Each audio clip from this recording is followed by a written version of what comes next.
Magandang umaga, welcome to my mini vlog. At dahil mura nga ang sibuyas at kamatis ngayon, tara magluto tayo ng sandamakmak na kamatis na may itlog. Charot-charot lang, dahil nga mura ang kamatis at sibuyas ngayon, naisipan ko ang ulamin namin ngayong gabi ay sarsyadong itlog. At dahil nga ito lang naman talaga ang kailangan ni Ricardo sa sarsyadong kamatis, dadamihan na nga natin.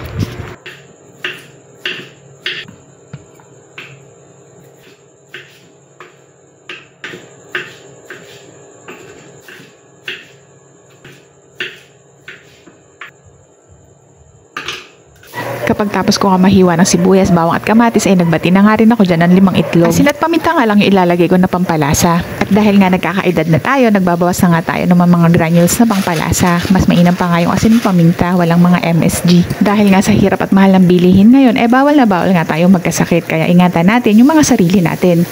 Tapos paggisa ko nga ng kamatis at bawang dyan, sinunod ka na nga rin agad yung kamatis. Igigisa at palalambutin nga lang natin ng mabuti yung kamatis dyan. After nga na, ilalagay na nga rin natin yung itlog.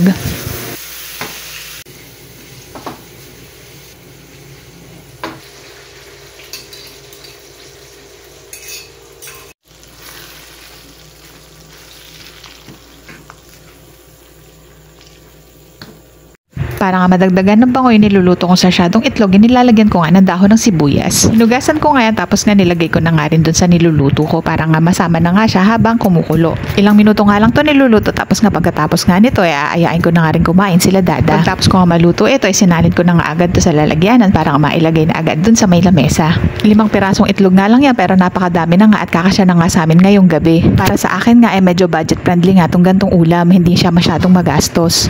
Paano? Kakain muna kami. Pa-share naman ng mga budget friendly na pwedeng ulamin, palagay na lang sa comment section. Next time na nga lang ulit tayo magkwentuhan. Pabisita naman sa YouTube channel ko, ganun na nga rin sa TikTok. Yun lang, salamat!